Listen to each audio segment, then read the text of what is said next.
जैसे ही कॉलेज से निकला था तभी मैंने सोचा भर देता हूँ, दे देता हूँ। उसके बाद फिर सीजीएल 2021 हुआ, उसमें मेरा प्री तो हो गया था, फिर मेंस भी अच्छा खासा मार्क्स आ गए थे, बट मेरा डिस्क्रिप्टिव में 44 नंबर दिया था, जिसकी वजह से ओके। मैं 12 नंबर से रह गया था। तो आपने तो नहीं सोच लगा के डिस्क्रिप्टिव हटवा दिया? ठीक है कि हटाओ स भई मुझे 22 में रैंक लानी है, या हटाओ डिस्क्रिप्टिव।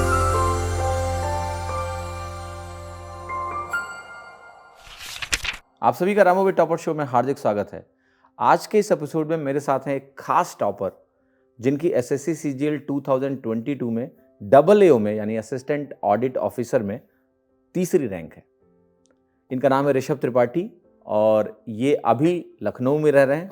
लखनऊ मेरा सबसे फेवरेट शहर है, वहाँ जो समय मैंने गुजारे हैं और मुझे उनकी याद भी आ रही है आज। और ऋषभ वैसे हमीरपुर बुंदेलखंड से आते हैं और एसएससी सीजीएल में इतनी बढ़िया रैंक निकालना, और इन्होंने वो पोस्ट ली है जो गजेटेड ऑफिसर वाली पोस्ट है, तो इनके पास अब साइन करने की अथॉरिटी है, तो मैं कुछ डॉक्यूमेंट भी अटेस्ट कराऊंगा इनसे, ठीक है। जो बाकी था तो सोच रहा हूँ करा लूँ, लेकिन अभी इनकी पोस्टिंग नहीं हुई तो इनके पास स्टाम्प वगैरह है नहीं, तो माइट भी नेक्स्ट टाइम कराना पड़े। ऋषभ, आपका बहुत बहुत स्वागत है यार रामोबी टॉपर शो में। थैंक यू सर मुझे यहाँ इनवाइट करने के लिए, एंड साथ में आपसे जितना पढ़ा उसकी वजह से जो मुझे सक्सेस मिली उसका बहुत बहुत धन्यवाद आपके लिए। एंड साथ में मैं अपने पेरेंट्स को थैंक यू कहना चाहूँगा, रिलेटिव्स को थैंक यू कहना चाहूँगा, और मेरे कुछ बहुत जिगरी दोस्त हैं जो लाइक एक मेरी फ्रेंड है ऋषिता, उसका बहुत ज़्यादा सपोर्ट रहा, एंड मेरा एक और दोस्त है प्रांजल, जिसका बहुत ज़्यादा सपोर्ट रहा इन दोनों का। एंड साथ में पेरेंट्स तो खैर इतना सब किया उन्होंने, तो वो उनको भी मैं थैंक्स कहना चाहूँगा। राइट। सो बहुत अच्छी बात है कि ऋषभ ने सबसे पहले अपने दोस्तों का नाम ले लिया है, वरना ये वापस जाते तो इनको छोड़ते नहीं। ठीक है, तो अच्छा किया। ऋषभ के साथ एक खास कनेक्शन है। ऋषभ हमारे लक्ष्य बैच और उड़ान बैच के स्टूडेंट भी रह चुके हैं, तो उसके बारे में भी हम लोग बात करेंगे, थोड़ा सा बैच का फीडबैक भी इनसे लेंगे। बट ये इंटरव्यू इनका है, इनकी पूरी जर्नी जानना है। ऋषभ, आपके कितने मार्क्स थे इस सीजीएल एग्ज़ाम में, और क्या ये आपका पहला अटेम्प्ट था? नहीं, ये मेरा थर्ड अटेम्प्ट था, और इसमें मेरे टोटल मार्क्स 328 रॉ स्कोर बन रहा था। ये मेंस में? हाँ, और ये फिर मेंस एक में। आपका ये अकाउंट्स वाला पेपर हाँ, होता है? डबल एओ वाले पेपर में मेरा 162.5 बना था। ओके। तो मैं सभी को बता देता हूँ कि जो डबल एओ एग्ज़ाम है, इसको असिस्टेंट ऑडिट ऑफिसर बोलते हैं, ये गजेटेड पोस्ट है और इसकी मेरिट अलग से बनती है, राइट। मेंस के पेपर के अलावा इसमें एक पेपर होता है अकाउंट्स का, अकाउंट्स एंड इकोनॉमिक्स का। वो जोड़ के फिर मेरिट लिस्ट बनाई जाती है और उस मेरिट लिस्ट में इनकी रैंक 3 आई है, जो कि बहुत काबिल तारीफ़ है। तो ऋषभ, आते हैं एक एक करके आपके सारी जर्नी को समझने की मैं कोशिश करता हूँ। सबसे पहले तो आपने डबल एओ की पोस्ट क्यों ली, थोड़ा सा इसके बारे में बताएं। लोग के अंदर चार्म होता है कि इंस्पेक्टर बनना है, किसी के अंदर वर्दी का चार्म है, किसी को यह है कि भाई हमें दिल्ली में मस्त जो है जॉब करनी है, नेशनल कैपिटल में। आपका क्या मोटिवेशन था डबल एओ के लिए? मेरा वैसे तो इनकम टैक्स इंस्पेक्टर, और इसमें मुझे डबल एओ में ही प्रेफरेंस मुझे भरनी थी। मुझे एमईए और सीएसएस जैसे दिल्ली वाली जॉब है वो नहीं लेनी थी। मुझे बेसिकली ब्रीदिंग प्रॉब्लम है, तो मैं ओके। दिल्ली में नहीं रहना चाह रहा था। मैं कहा कहीं और भी मिल जाए तो ठीक चलेगा। दिल्ली गैस चैम्बर में नहीं जाना है। ठीक। वहाँ नहीं रहना है। तो इसलिए एक तो गैजेटेड भी है, साथ ही हाईएस्ट ग्रेड पे भी है ये, और इसलिए मैंने डबल एओ को चूज़ किया।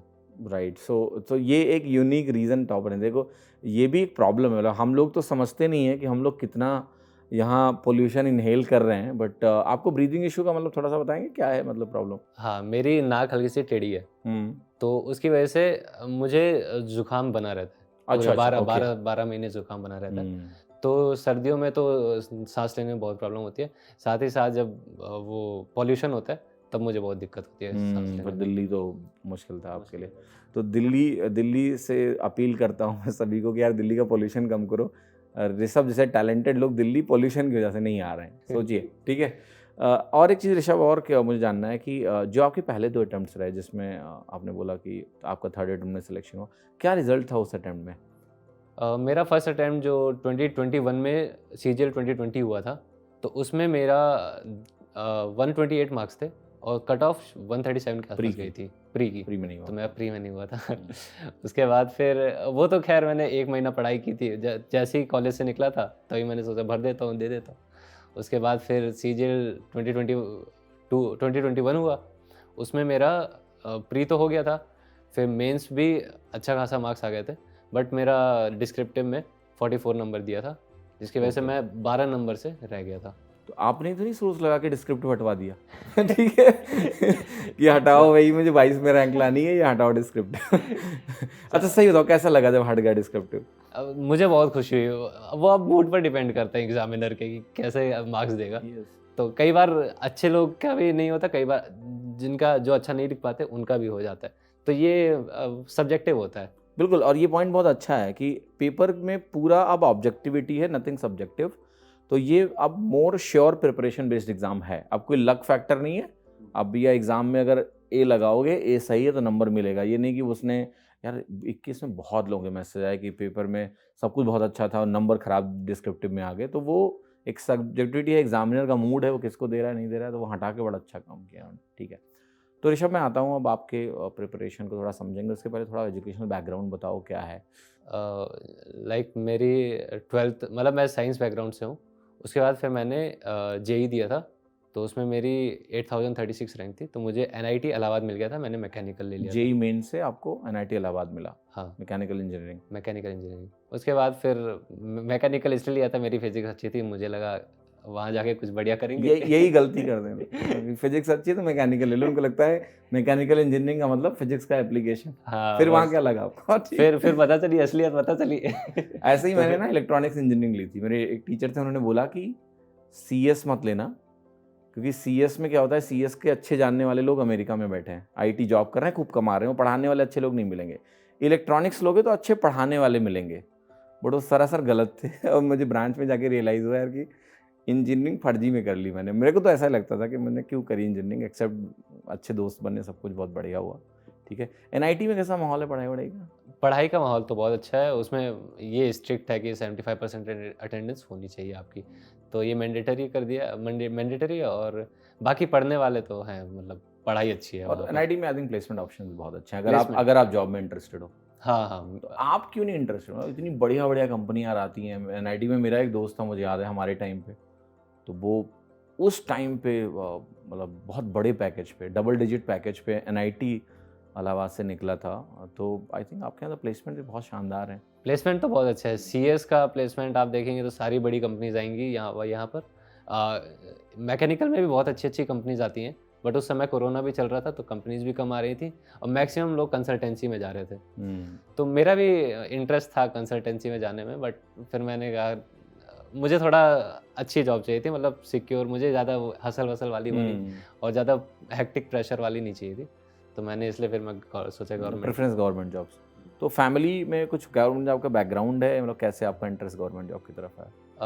पापा एयरफोर्स में थे। अच्छा। 1991 में ज्वाइन किया था उन्होंने, उसके बाद ओके। 2011 में छोड़ी। उसके बाद फिर पापा ने बैंक का पढ़ा, तो एक तो पापा इतनी लेट एज तक पढ़ते रहे तो इसकी वजह से हम लोग का ही वो रहता था कि हमें भी पढ़ना है, पढ़ना है, पढ़ना है। तो पापा अभी बैंक में है? तो अभी बैंक में है अच्छा, पापा। Very good. तो ये होता है कि अच्छा, जब रिटायरमेंट ले लेते हैं आर्मी से, एयरफोर्स से लोग, तो हाँ उसके बाद भी उनके पास वर्किंग एज होती है, हाँ, and they get I think कुछ वो भी होता है ना, कोटा रहता कोटा है भी उनका। होता है उसका। हम्म। तो अच्छा, मेरे भी रिलेटिव्स हैं जिन्होंने बाद में आके बैंकिंग और टीचिंग वगैरह ज्वाइन करी। बढ़िया बढ़िया बढ़िया। सो अब आते हैं आपकी तैयारी पे थोड़ा करके। आपकी एक चीज़ और पूछनी कि आपका जो एजुकेशन हुआ, बेसिक एजुकेशन, वो कहाँ से हुआ, कुछ थोड़ा बताएंगे उसके बारे में? मीडियम क्या था? हाँ, मैं जैसे पापा एयरफोर्स में थे, तो एयरफोर्स में यूजुअली कैंपस के अंदर ही केंद्रीय विद्यालय होते हैं, तो मैं केंद्रीय विद्यालय में पढ़ा हूँ पूरे 12th तक। तो हम लोग का ट्रांसफ़र होता रहता था, जैसे चंडीगढ़, गुवाहाटी, लखनऊ, कानपुर, ये सब हम लोग कई जगह रहे हैं। तो केंद्रीय विद्यालय में हम लोग का तुरंत एडमिशन भी हो जाता था, तो बस केंद्रीय विद्यालय में इंग्लिश मीडियम में। तो ये केंद्रीय विद्यालय बहुत अच्छे स्कूल्स माने जाते हैं, और मेरा भी एक कनेक्शन है केंद्रीय विद्यालय से, मैं आपको बताता हूँ। तो मेरे स्कूल का नाम भी KV इंटर कॉलेज था। इट वॉज नॉट KV आपका वाला केंद्रीय विद्यालय, कौशलेंद्र विक्रम इंटर कॉलेज था। तो जब मैं बाहर निकला, जैसे लखनऊ आया पहली बार, मुझसे कोई पूछता था कहाँ से पढ़े हो, तो मैं ऐसे बोलता था फ्लो में कि मैं KV से पढ़ा हूँ। तो लोगों को लगता था वो वाला KV है, तो मैंने कई बार उनको करेक्ट भी नहीं किया। मैंने कहा ठीक है, अच्छा भोकाल बन रहा है तो बनने दो। तो मेरा KV इंटर कॉलेज था, Kaushalendra Vikram inter college. But KV inter college हम लोग उसको भी बोलते थे, केवी, सो दैट्स गुड। एक चीज़ और बताइए कि ये हो गई आपकी 12th तक की पढ़ाई, ठीक है। 12th के बाद आपने इंजीनियरिंग की प्रिपरेशन करी, वो प्रिपरेशन कहाँ से करी थी, कोटा वोटा गए थे या? नहीं, वो मैंने 11th में ही फिटजी जॉइन किया था। अच्छा। तो 2 साल का वो क्लासरूम प्रोग्राम होता है, तो मैंने वो जॉइन किया था। तो जब आपने बोला आपको सरकारी नौकरी करनी था, आपको पेरेंट्स ने बोला नहीं कि यार मोतीलाल से इतनी अच्छी आपको प्राइवेट जॉब्स मिल जाएंगी? हाँ, बोला था? जब मैंने प्लेसमेंट नहीं लिया, तब पापा मम्मी भी बोल रहे थे ले लेना था वो सब। बट फिर पापा ने बोला कि चलो अब गवर्नमेंट की तैयारी करो। पापा को भी अच्छा लगता है कि गवर्नमेंट, दीदी है मेरी गवर्नमेंट जॉब में, तो अच्छा। धीरे-धीरे फिर नहीं ठीक है, और आई थिंक हमारे यहाँ एक चीज़ ये भी है सोसाइटी में कि 12th तक तो हम समझ ही नहीं पाते हमें क्या करना है। आई थिंक इंजीनियरिंग करना, वहाँ तक तो एक नेचुरल सी लाइन लगती है कि ठीक है अगर आपका मैथ्स तो इंजीनियरिंग कर लो। अब वहाँ जाके अंदर समझ में आता है कि यार यहाँ हमको नहीं मज़ा आ रहा है या हमें नहीं करना है। अब मेरे को कब समझ में आया, मैंने तो वहाँ इंजीनियरिंग भी कर ली, वहाँ से जाके नौकरी भी ले ली, वहाँ जाके नौकरी भी कर ली, उसके बाद फिर बीएसएनएल में भी काम कर लिया, तब मेरे को समझ में आया कि मुझे कुछ और करना है। लाइफ में कई बार होता है ना कि आपको बाद में समझ आता है मुझे ये करना है, तो वही आपके साथ हुआ कि आप वहाँ जाके आपको रियलाइज़ हो कि आपको नहीं करना है ये काम, प्राइवेट सेक्टर में नहीं जाना है। कोई बढ़िया बढ़िया किया आपने। तैयारी में आते हैं, सब्जेक्ट वाइज घुसते हैं अभी, ठीक है। मैथ्स में जैसा कि मैंने पहले ही बोला कि आप हमारे लक्ष्य बैच में भी थे, उड़ान बैच में भी थे। ये कब आपने ज्वाइन किया था, किस फेज़ में, और किस अटेम्प्ट में आपने ज्वाइन किया था? जैसे मेरा मैथ्स थोड़ी मतलब अच्छी थी, बट स्टिल नंबर नहीं आ रहे थे मेरे। तो मैंने फिर इस बार मैंने सोच लिया था कि अच्छी खासी वैकेंसीज़ है, एटलीस्ट कुछ ना कुछ तो मैं इस बार लेके रहूँगा। तो इसलिए मैंने फिर आपका उड़ान बैच और लक्ष्य बैच को जॉइन किया था मैंने। ओके, सो उड़ान बैच जो आपका हमने प्रीलिम्स के पहले प्रैक्टिस बैच हाँ। लॉन्च किया था, लक्ष्य जो मेंस वाला बैच था, हाँ। Right, okay. और इसके पहले जो मैथ्स के बेसिक्स थे वो आपने कहाँ से तैयार किए थे? बेसिक्स पहले तो मैंने यूट्यूब चैनल, आपका यूट्यूब चैनल था और अभिनय सर का यूट्यूब चैनल था। इन 2 यूट्यूब चैनल से मैंने मैथ्स की तैयारी करी थी, और बाकी तो मॉक लगा के काफ़ी कुछ इम्प्रूव होता रहा था। सो उड़ान के बहुत सारे बच्चे लक्ष्य में आते हैं, एक नेचुरल वो सक्सेशन है। हाँ। उड़ान में लोगों की आदत पड़ जाती है, फिर वो लक्ष्य में आ ही जाते हैं, ठीक है। क्या कैसा रहा एक चीज़ आपका? पॉइंट करना जी। चाहूँगा। जैसे आपके मैंने जितने भी डीपीक्यूज़ जिसमें वो क्वेश्चंस रहते थे, मैंने वो लगाए। मुझे सच में लगा कि रिसर्च उसमें बहुत ज़्यादा अच्छी रही है, क्योंकि उसके क्वेश्चंस बहुत इंटरेस्टिंग होते थे। तो मैंने इसलिए फिर नेक्स्ट लेवल पे लक्ष्य जॉइन करने का डिसीजन लिया था। बैच से क्या बेनिफिट मिला आपको, मतलब क्या एक्सपेक्टेशन थी, आप बहुत ऑनेस्टली बता सकते हैं, और क्या उससे आपको अपनी अप्रोच में बेनिफिट नज़र आए? जैसे मैंने यूट्यूब चैनल आपका देखा ही था, तो मुझे पहले ही पता चल गया था कि मुझे आपकी बातें समझ आ रही हैं। तो मुझे इतना वो कॉन्फिडेंस हो गया था कि जो भी आपके बैच से मुझे मिलेगा वो तो सफिशिएंट होगा। और आपने एक बात कही थी कि जब भी किसी टीचर से कुछ पढ़ो तो उससे मोहब्बत कर लो। यस। तो वो बात मुझे अच्छी लगी थी। उसके वजह से मैंने फिर जितना आपने पढ़ाया मैंने अच्छे से पढ़ा है। वो बात मेरे दिल को भा गई थी। नहीं, फैक्ट भी एक्चुअली क्या होता है ना, बच्चे यहाँ बार बार ना टीचर्स बदलते हैं, उन्हें लगता है टीचर में कुछ प्रॉब्लम है। आज की डेट में ना कई सारे अच्छे टीचर्स हैं, तो मैं ये बात इसलिए बार बार बोलता हूँ कि यार जो तुम्हें रेजोनेट कर गया बस उसी को पकड़ लो और उसी के साथ चलो, बिकॉज अगर डाइवर्जन नहीं होगा तो डेफिनेटली आपकी तैयारी बेहतर होगी, आप किसी के साथ भी रहो, ठीक है। तो ये अच्छा है कि इस एडवाइस पे आपने काम भी किया और मेहनत भी करी और इतनी अच्छी रैंक लेके आए, बहुत अच्छा। एक चीज़ ऋषभ, मैं आता हूँ, अब बात करते हैं कि मैथ्स का वेटेज भी थोड़ा कम हुआ, तो जब पैटर्न चेंज हुआ क्या रिएक्शन था आपके दिमाग में कि नए पैटर्न में कुछ अच्छा कर पाएंगे, नहीं कर पाएंगे, क्या होगा? मुझे कोई फ़र्क नहीं पड़ा। ऑनेस्टली मुझे कोई फ़र्क नहीं पड़ा। मुझे ये पता था कि मुझे प्री अच्छा करना है, तो मेंस तो अच्छा हो ही जाएगा। तो मुझे कोई ख़ास फ़र्क नहीं पड़ा। एक चीज़ था कि मेरी मैथ्स इतनी अच्छी नहीं थी। कई लोगों की मैथ्स बहुत अच्छी होती है, तो उस लेवल की तो मेरी नहीं थी। तो मैथ्स का वेटेज कम हुआ तो मुझे अच्छा लगा। इंग्लिश मेरी अच्छी थी। पर मार्क्स तो आपने मैथ्स में फोड़े 87। हाँ, ईज़ी वेवर था, मुझे ईज़ी लगा। तो बस एक प्रोबेबिलिटी का क्वेश्चन था, वो मेरे से नहीं बना था। तो मैथ्स का खैर, मुझे इंग्लिश अच्छी थी मेरी, और इंग्लिश का यहाँ वेटेज बढ़ गया था। तो वो उससे मुझे एक बेनिफिट हुआ। साथ ही जीएस मेरी ठीक-ठाक थी, तो उसका भी मुझे फ़ायदा यहाँ मिला था। राइट। तो ऋषभ, एक सवाल मुझे ये पूछना है कि जैसे जो हमारी तरफ से आपको कंटेंट मिला, उड़ान में मिला, प्रैक्टिस कंटेंट था, लगभग 60 क्लासेस का कंटेंट है, 1200 सवाल वो हो गए, फिर DPQs आपके हो गए 900 सवाल वो हो गए लगभग। इसके अलावा फिर आप लक्ष्य में आए, वहाँ भी आपको प्रैक्टिस कंटेंट मिला होगा। इसके अलावा क्या आपने किसी बुक वगैरह से प्रैक्टिस करी है? हाँ, मैंने आपकी जो 4200 प्लस एमसीक्यू वाली बुक थी वो मैंने खरीदी थी, और बस उसको लगाया और मॉक लगाया। मैंने एक्स्ट्रा कोई कहीं से कुछ नहीं किया। आपका जो डीपीक्यू था वो लगाया और मॉक लगाए और ये बुक लगाई बस। और ये अच्छा पॉइंट है सबका। देखिए, कंटेंट को लिमिटेड जितना आप रखोगे ना, उतना आपके लिए मेरे ख्याल से लर्निंग आसान होती है। उसी कंटेंट को बार बार आप रिवाइज कर लो। तो एक कोई प्रीवियस ईयर क्वेश्चन बुक और एक अगर किसी टीचर की शीट मिल जाए तो वो, और कुछ आप यूट्यूब वीडियो से हेल्प ले लो, किसी का बैच अगर आपने ले लिया तो it's more than sufficient. English में बताओ। इंग्लिश में यूट्यूब चैनल है इंग्लिश बाय कपिल देव शर्मा। उनका उनका जो कॉन्सेप्ट है वहाँ से पढ़ लिया था। ग्रामर मैक्सिमम उन्हीं से की थी मैंने। और वोकैब के लिए मैं तो बस यूट्यूब में सर्च करता वोकैब, तो जो जो वीडियोस आ जाते देख लेता था। That's all। और कोई स्पेसिफिक बुक आपने वोकैब में यूज़ नहीं की? नहीं, मैंने कुछ नहीं किया।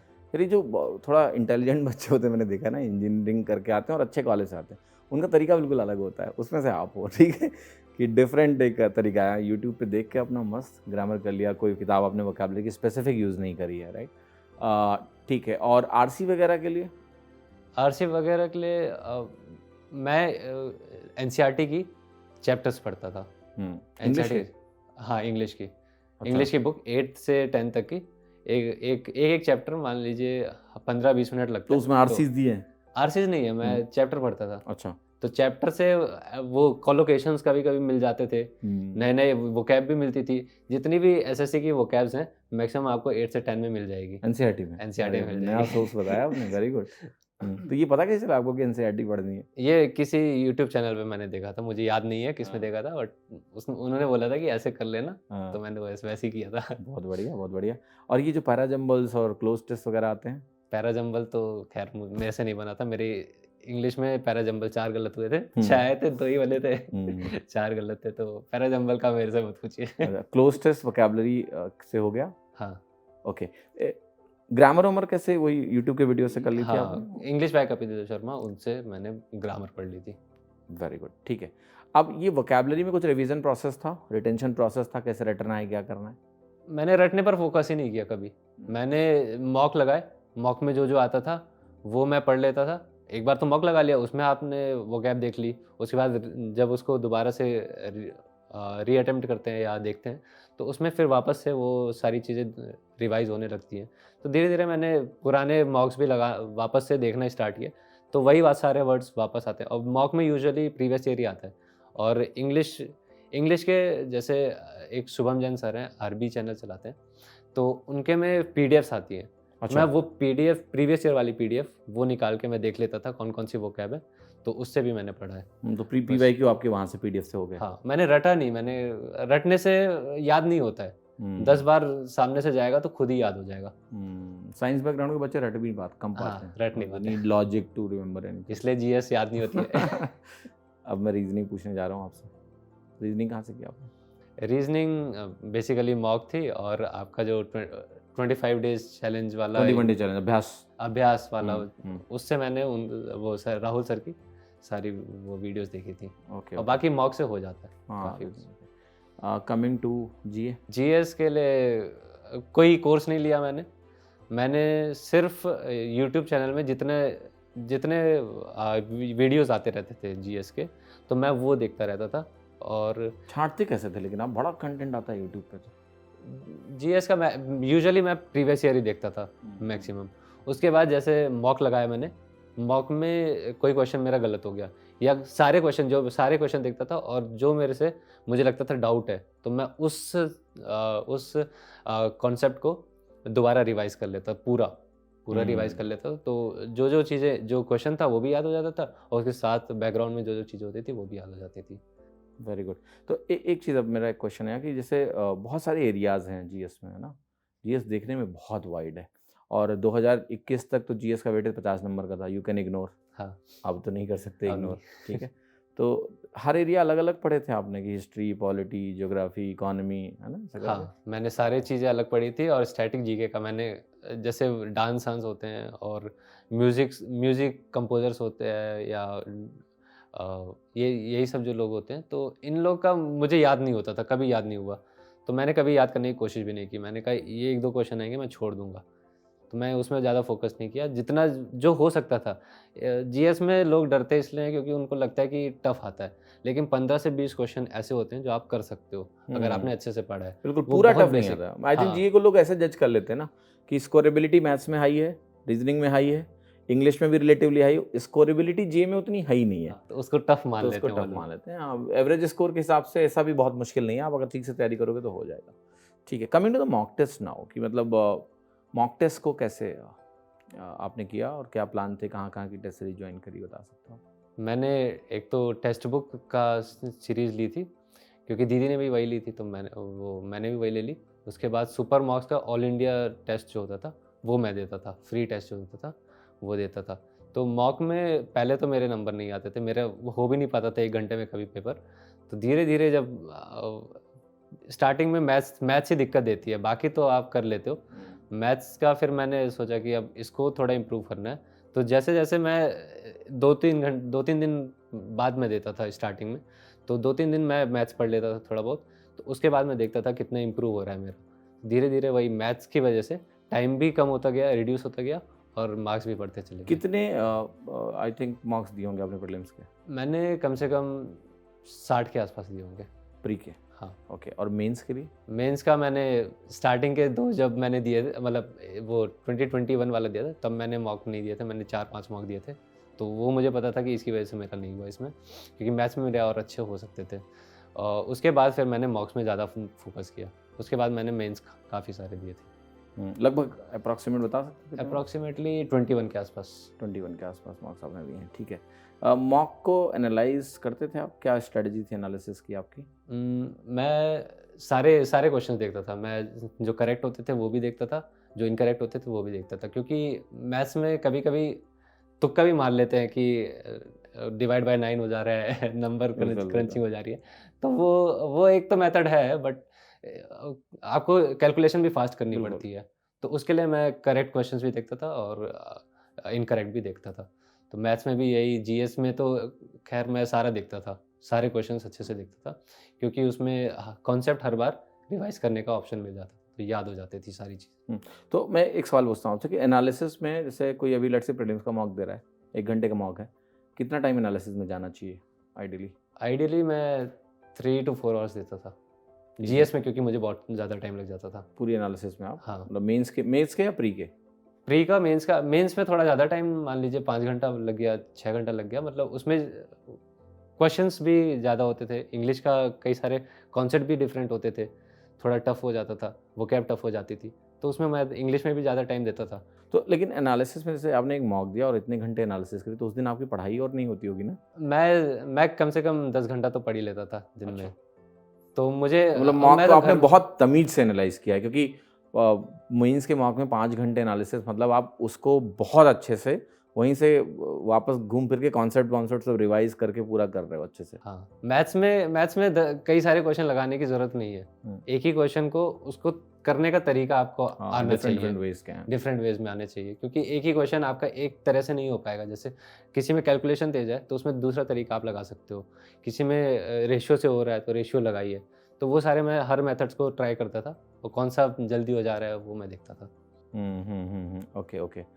तो मॉक टेस्ट में आपकी क्या बेस्ट परसेंटाइल थी और वर्स्ट क्या थी?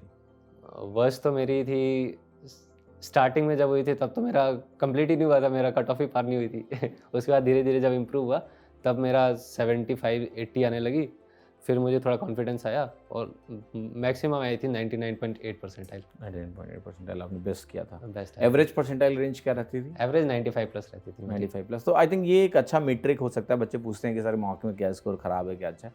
अगर आप 95 प्लस, अगर आप की तैयारी थोड़ी कम है तो इनिशियली परसेंटाइल कम होगी, बट अगर आप कंसिस्टेंटली 95 प्लस परसेंटाइल हिट मार रहे हो तो आप अच्छा करोगे, कोई ना कोई अच्छी रैंक आप ज़रूर लेके आएंगे, ये तो श्योर है। एक चीज़ जैसे मुझे पूछना है, बैच में जब आप पढ़ते हो, जैसे लक्ष्य लिया आपने, उड़ान लिया, तो आप लाइव क्लासेस करते थे मोस्टली या वीओडी देखते थे? कभी-कभी मैं लाइव करता था, कभी-कभी वीओडी। मोस्टली मैं वीओडी देखता था, क्योंकि उस समय बाकी घर का खाना-वाना खाना है। और टाइम ये भी सब सेवर है वीओडी। आई टाइम थिंक सेवर है। अगर डाउट्स नहीं होते हैं लाइव क्लास में, मैं भी वही बोलता हूँ, लोग मुझसे पूछते हैं तो बड़ा मुश्किल क्वेश्चन होता है आंसर करना कि हम चाहते हैं बच्चा लाइव आए, हाँ। राइट, इंटरेक्टिविटी बनती है इससे। बट ये भी मैं जानता हूँ कि वीओडी में टाइम बचता है, तो जो वीओडी देख सकता है और जो क्लास में थोड़े कम सवाल पूछता है या उसको सारी चीज़ें ऐसे समझ में आ जाती हैं, तो उनके लिए वीओडी ठीक है। तो मैं बोलता हूँ कि आप अपना तरीका चूज़ करो।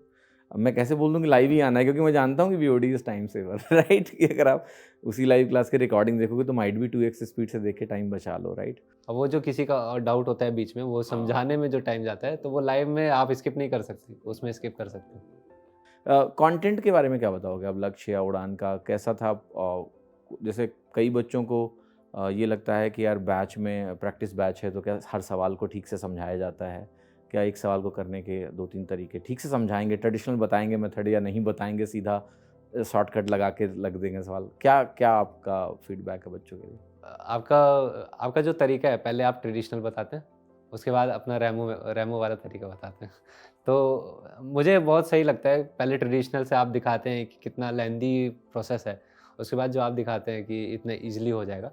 तो वो जो प्रोसेस है वो मुझे, उसी वजह से मुझे ज़्यादा इंटरेस्ट आया था आपके इस बैच में, क्योंकि वो काफ़ी इंपॉर्टेंट हो जाता है टाइम सेवर के लिए। जैसे मेरा स्टार्टिंग में नहीं होता थे, कंप्लीट नहीं होता था मॉक, लेकिन फिर जब वो आपका तरीका, दूसरा नंबर क्रंचिंग वाला तरीका, ये सब देखा, तो उससे मुझे फिर थोड़ा इम्प्रूवमेंट मिली थी।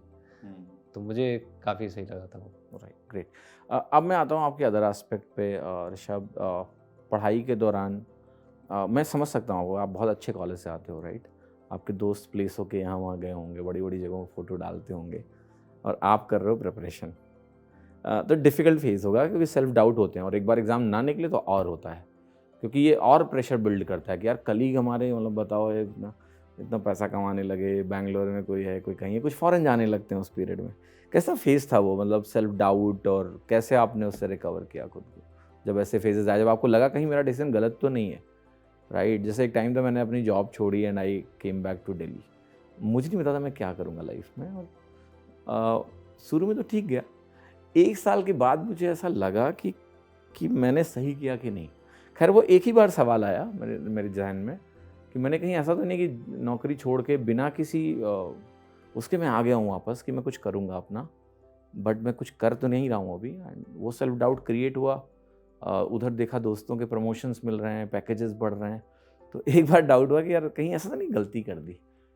तो मैं इसलिए पूछना चाहता हूँ कि अच्छा हो जाता है तो सब कुछ समझ में आता है कि हाँ ठीक है, it was the right decision, but जो जर्नी होती है उस बीच में सेल्फ डाउट्स होते हैं कई बार, जब तक आपको वो मिल नहीं जाता जो आप चाहते हो। मैं थोड़ा जानना चाहता हूँ आपका कि आपको कैसा महसूस होता था, क्या आप फ्रेंड से कनेक्टेड थे या डिस्कनेक्ट हो गए पूरा? स्टार्टिंग में मैं डिस्कनेक्ट हो गया था, काफ़ी डिस्कनेक्ट हो गया था लोगों से। तो डिस्कनेक्ट होने का फिर वो भी होता है, नेगेटिव कॉन्सिक्वेंसेस होते हैं, तो मैं तो रिकमेंड करूँगा दोस्तों से कटना नहीं चाहिए। दोस्त दोस्त लोग ही होते हैं जो आपको थोड़ा वो हँसाते, वो सब करते हैं, मज़ाक करते रहते हैं। तो इन सब में इसलिए फिर मैंने बातें करना स्टार्ट किया लोगों से, दोस्तों से। तो फिर थोड़ा तसल्ली मिलती है कि हाँ, चलो दोस्त लोग हैं, साथ में हैं। तो सेल्फ डाउट तो था, वो रहता है, सबको रहता है वो। तो उसका डील करने का तरीका है कि भाई भरोसा रखो अपने ऊपर, हो जाएगा। मुझे जैसे 2 बार मेरा नहीं निकला, तो मुझे लगा कि सही सही कर रहा हूँ कि नहीं कर रहा हूँ। बट फिर मैंने कहा 37,000 वैकेंसी थी, तो एक तो ये भी लक था कि इतनी ज़्यादा वैकेंसीज़ मेरे टाइम पे आ गई। तो एक लक वो था, उसकी वजह से मैंने और प्रिपरेशन करी अच्छे से। तो धीरे-धीरे फिर स्टार्टिंग जब रिज़ल्ट भी नहीं आता ना, तब भी मुझे सेल्फ डाउट था। उसके बाद जब रिज़ल्ट आया तब सारी चीज़ वैनिश हो जाती है। फिर सब भूल जाते हैं। कहते हैं ना, struggle story become success story after you get what you want, ठीक है। और कैसे पढ़ते थे ऋषभ? आपका मतलब पढ़ने का तरीका क्या था? क्या रूटीन था आपका रोज का? मेरा जैसे मैं 1 बजे के आसपास होता था रात में। जगता था मैं 9 साढ़े 9, 10 भी बज जाता था।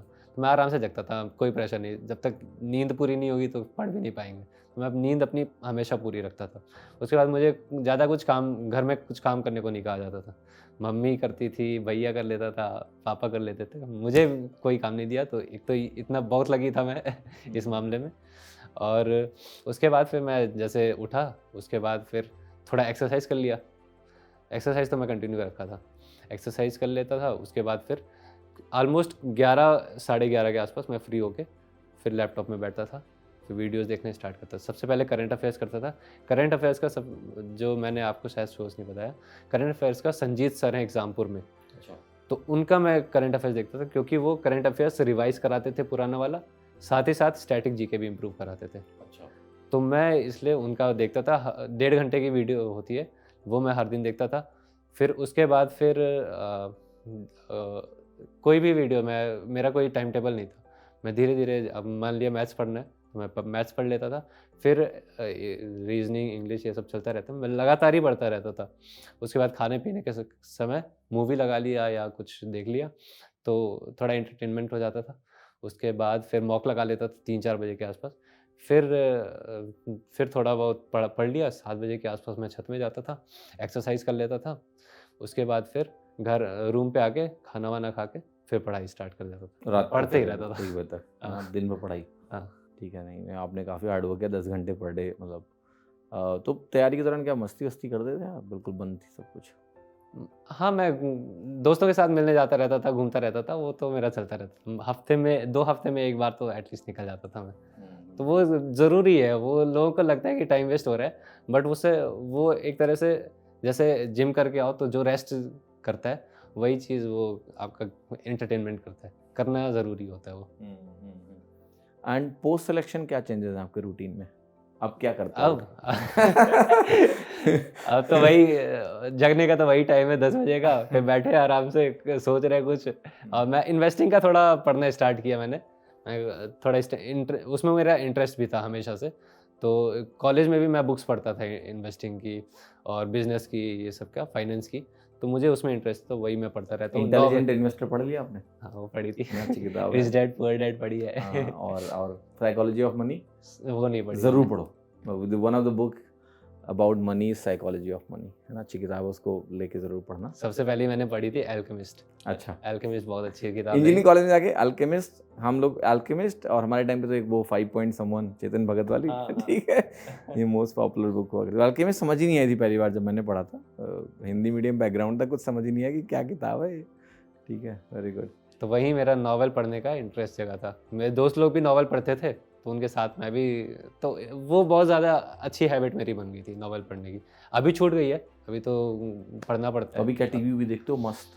टीवी तो मैं नहीं देखता, मैं यूट्यूब ही चलाता हूँ या series नेटफ्लिक्स वेब सीरीज, ये सब चलता रहता तो अभी तो टाइम ही टाइम होगा ना। है। अब तो टाइम है। जर्नी कब तक एक्सपेक्टेड है आपकी? 3 मंथ्स मान के चल रहा हूँ मैं, अगस्त तक हो जानी चाहिए। तो ये AAO के बारे में थोड़ा बताओगे, क्या मतलब पोस्ट होती है, क्या रोल्स होते हैं इनिशियली, और सैलरी कितनी होती है? सबसे ज़रूरी बच्चे को सैलरी कितनी मिलेगी इन हैंड, ग्रॉस सैलरी क्या है? तो AAO तो कैग के अंदर आता है। कैग, हाँ, कैग कॉन्स्टिट्यूशनल बॉडी है, तो पावरफुल बॉडी है ये। तो कैग के जो एम्प्लॉयज़ होते हैं वो भी काफ़ी पावरफुल जॉब रहती है इनकी। फील्ड वर्क में इनका पावर होती है। Physical form controller and auditor general, है ना? यही है हाँ, ना? ठीक है। हाँ। तो इसमें तो यही है, इसमें टूरिंग होती है। तो लोग बेसिकली AAO इसलिए नहीं लेते क्योंकि टूरिंग होती है खूब सारी। आपको 20-20 दिन, महीने में 20-20 दिन कहीं बाहर रहना पड़ता है। तो वो अनहेल्दी भी होता है कि बाहर का खाना खाना पड़ रहा है, तो लोग नहीं लेते हैं इसलिए। साथ ही जॉब, मुझे ट्रैवलिंग थोड़ा पसंद है, तो मैं इसलिए मैंने ले भी ली है। और गैजेटेड पोस्ट है, 4800 ग्रेड पे है, इसका मतलब एटलीस्ट 75 इन हैंड आती है। 75,000 के ऊपर? हाँ, 70 से 75 हज़ार के आसपास आ जाती है, और 92 ग्रॉस बनती है। 92,000 रुपये ग्रॉस सैलरी है, डिडक्शंस के बाद? 70-75 के आसपास अच्छा। इतनी बन जाती है। ओके। तो one of the highest paying job है SSCGL की, और ओनली गैजेटेड पोस्ट है। Only gazetted post. तो ये एडवांटेज है AAO बनने के, बट एक अलग पेपर है फाइनेंस एंड इकोनॉमिक्स। कैसे पढ़ा था आपने वो पेपर? हाँ, फाइनल सबसे पहली ये बात आपका तो, बैकग्राउंड तो आपका है बीटेक का? हाँ, साइंस। साइंस है।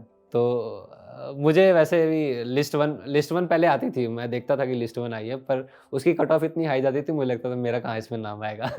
तो मैंने कभी AAO के बारे में सोचा भी नहीं, और मुझे पता भी नहीं था AAO होता क्या है। जब इस बार लिस्ट 1 में नाम आया तब मैंने देखा कि AAO होता क्या है। अच्छा, आपने ऐसे ही डाल दिया था लिस्ट 1? अच्छा, सब नहीं, लोग कर वो देते हैं। लिस्ट, वो कट ऑफ जाती है ना। अच्छा। 159 कट ऑफ थी इस बार, तो उससे ज़्यादा जिसके नंबर आते हैं वो AAO के लिए एलिजिबल हो जाते हैं। तो इस बार मेरे ज़्यादा आ गए थे, तो लिस्ट 1 में तो नाम आ गया था मेरा। फिर मैंने देखा कि AAO होता क्या है, तो उसका रिज़ल्ट आया था शायद 10 फरवरी के आसपास, मेंस का, नहीं, प्री का। उसके बाद फिर मैंने इसके बारे में सर्च किया। उसके बाद मैंने एक बुक मंगाई थी इसके लिए, आर गुप्ताज़ की बुक है एसएससी सीजीएल की, बेस्ट सेलर में थी तो मैंने मंगा ली। उससे मैंने पढ़ना स्टार्ट किया, बट उससे समझ नहीं आया मुझे ज़्यादा कुछ, लेकिन उसके जो क्वेश्चंस थे वो बहुत अच्छे थे। एमसीक्यूज़ मैंने उसके ही लगाए थे। बाकी कॉन्सेप्ट के लिए मैंने सीए पराग गुप्ता करके यूट्यूब चैनल है, उनका मैंने यूट्यूब चैनल देखा था, और एक दिन तो मैंने 9 घंटे पढ़ा था लगातार। 9 घंटे इंटू 2 की स्पीड में आगे बढ़ा के तो 26 घंटे की क्लास मैंने कंप्लीट की थी एक दिन में। अच्छा।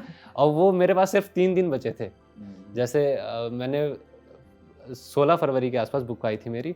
उसके बाद पराग सर का यूट्यूब चैनल मुझे मिला था 17-18 फरवरी के आसपास। उसके बाद 4 तारीख को मेरा डबल का पेपर था मार्च में। तो मेरे पास एटलीस्ट 16-17 दिन थे पढ़ने के लिए। तो मैंने फिर धीरे-धीरे पढ़ना स्टार्ट किया। फिर धीरे-धीरे मुझे इसमें एक डाउट मुझे आया था कि मेंस का पढ़ूँ कि इसका पढ़ूँ क्योंकि मेंस मेरा फिर छूट रहा था धीरे-धीरे। फिर वो कन्फ्यूजन जो था ही मेरे दिमाग में, तो फिर मैंने ये सोचा कि डबल लोग जल्दी प्रेफ़र करते हैं नहीं, तो इसमें कॉम्पिटिशन कम हो जाता है। रिलेटिवली काफ़ी कम हो जाता है। और साथ ही मेंस जब होता है तो जैसे नॉर्मलाइज़ेशन हुआ इस बार, तो नॉर्मलाइज़ेशन से मुझे ये तो पता ये लग रहा था कि अगर ईज़ी शिफ्ट में आ गया तो प्रॉब्लम हो जाएगी, नंबर बढ़ेगा नहीं, तो ईज़ी शिफ्ट का नुकसान ये हो जाता है। तो फिर मैंने कहा डबल का थोड़ा पढ़ लेता हूँ। और वैसे ही मेरा मेंस में फिर मन नहीं लग रहा था ज़्यादा, क्योंकि बढ़ ही नहीं रहा था नंबर जितने 328, 380, 330 मार्क्स इतना में। इतना आ जा रहा था। मैंने कहा सफिशिएंट है, इतने में कुछ ना कुछ तो मिल ही जाएगा। तो फिर मैंने डबल के लिए चूज़ किया। और मार्क्स भी अच्छे लाए आप इतने कम टाइम में। हाँ, वो मैं पराग सर का जो इतना अच्छा पढ़ाते हैं ना वो, मैं सच में उनको बहुत-बहुत थैंक्स कहना चाहूँगा उनकी पढ़ाई की वजह से। तो जो जो बच्चे डबल के लिए एस्पायर कर रहे हैं, मन में है और ये सोच के घबरा जाते हैं कि यार कम टाइम में कैसे कर पाएंगे, अब इनका एग्जाम्पल देखो, इन्होंने बहुत पढ़ा भी नहीं है, ज़्यादा दिन तो नहीं दिया आपने, बहुत जल्दी जल्दी सब कुछ किया भी, एंड 162.5 मार्क्स बोले थे ना आपने उस पेपर में लेके आए, और रैंक 3 इनकी डबल में बन गई। तो इग्नोर मत करो, वो भी एक ऑप्शन आपके लिए है, कम टाइम में तैयारी कर सकते हो, थोड़ा जल्दी जागो तो अच्छा है, रिस्क कम है, बट वो पेपर भी आप तैयारी करके डबल का भी निकाल सकते हैं, राइट। इसमें ये डिफरेंस रहता है कि जिनका 2400 नहीं मिल रहा होता है, उनके मान लीजिए मार्क्स कम है, अगर इसमें इनके ज़्यादा मार्क्स आ जाएँ तो डबल मिल जाएगा 2400 से 4800 ग्रेड में। बिल्कुल बिल्कुल, क्योंकि डबल के एस्पिरेंट्स कम है थोड़ा हाँ, रिलेटिवली। एस्पिरेंट्स कम है और लोग देते भी नहीं है जल्दी, अटेंडेंस काफ़ी कम रहती है इसमें। हाँ, एक वही डर है ना लोगों के अंदर कि ये तैयारी नहीं हो पाएगी इस पेपर की, हाँ। हमारा बैकग्राउंड नहीं तो हम कैसे कर पाएंगे, है ना, तो ये थोड़ा सा ध्यान रखिएगा। ऋषभ, आते हैं अब इस पॉइंट पे कि जैसे आप जब तैयारी करते हो, आज आप इंटरव्यू दे रहे हो, आपको लोग देखने जा रहे हैं, प्रिपरेशन के दौरान ये चीज़ें आपके दिमाग में आती हैं, मेरे को इंटरव्यू देना है, या आप टॉपर इंटरव्यूज़ देखते थे, मतलब क्या कैसे आप तैयारी के दौरान अपने आप को, मतलब कंटेंट तो पढ़ ही रहे हैं बट एक एस्पिरेशन है ना कि मेरे को एग्ज़ाम निकालना है, तो अब तो बहुत सारे टॉपर इंटरव्यूज़ आते रहते हैं, तो आप इनको कभी देखते थे? हाँ, मैं टॉपर्स के इंटरव्यू ज़रूर देखता था। उनका, क्योंकि मेरी इंग्लिश धीरे-धीरे वोकैब मेरी भी अच्छी नहीं थी, तो मुझे वोकैब का भी पढ़ना होता था, सोचना होता था कि कैसे पढ़ूँ, तो वो टॉपर से पता चलता था। मैथ्स में वो कैसे टाइम बचाते हैं, वो भी मुझे देखना था। तो ये सारी टॉपर्स का थोड़ा बहुत ओवरव्यू मिल जाता है, वो अच्छा रहता है, बट तरीका अपना ही होना चाहिए हमेशा।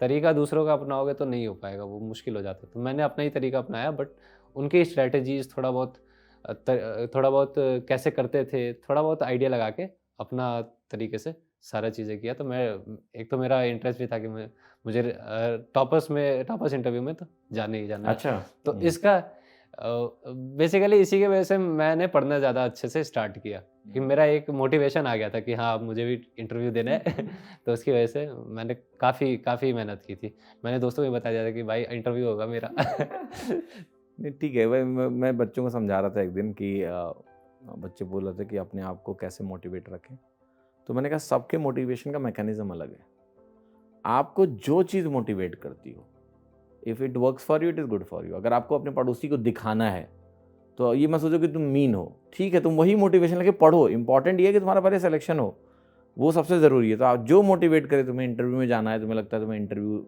तो आप वहाँ विजुलाइज करके मोटिवेट हो सकते हो।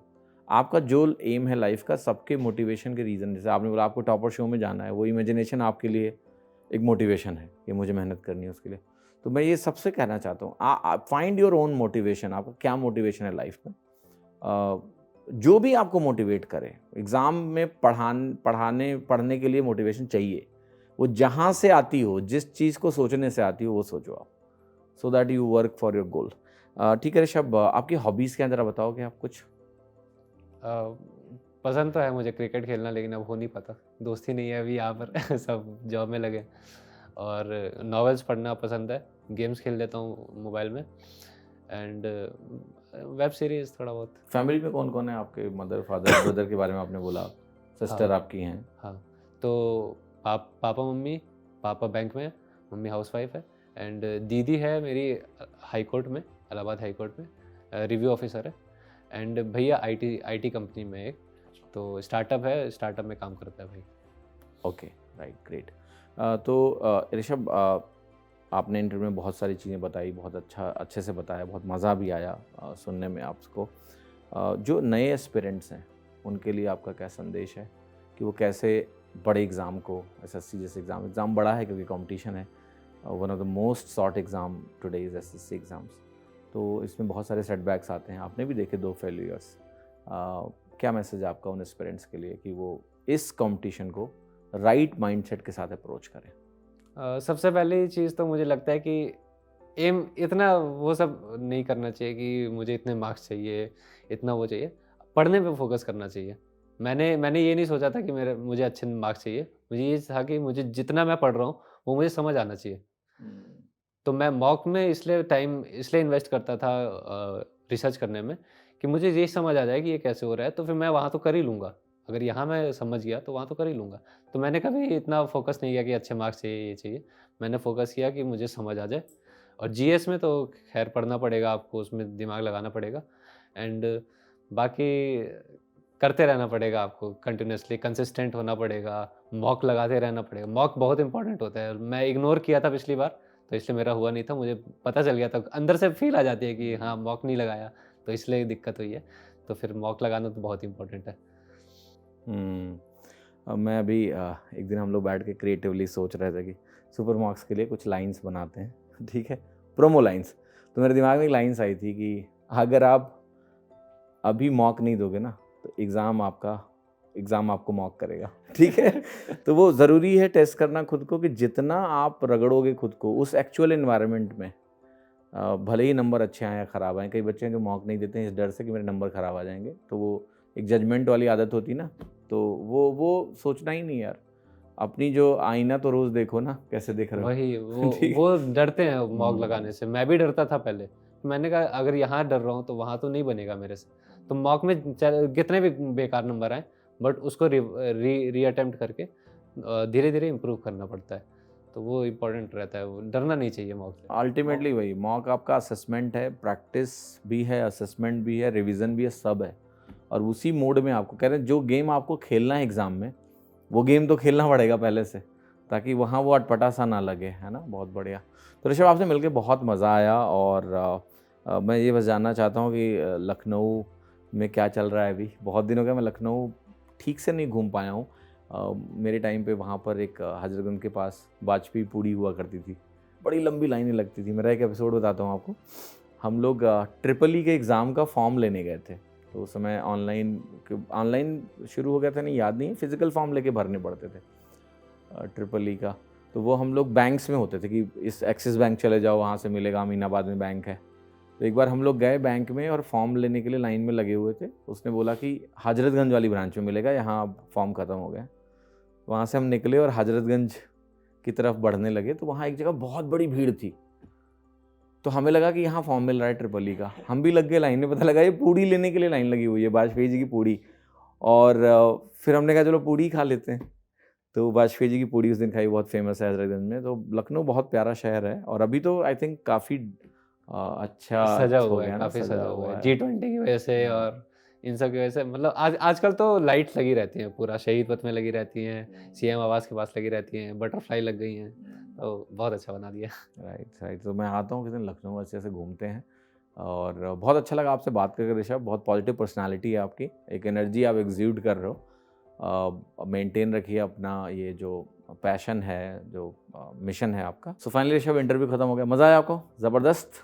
ठीक है, ज़बरदस्त। तो बहुत अच्छा लगा ऋषभ आप आए लखनऊ से, और एक टीचर के तौर पे हमारे लिए सबसे इम्पॉर्टेंट ये होता है कि जब कोई बच्चा जो उसकी जर्नी में, सक्सेस जर्नी में रोल आपका होता है पूरा।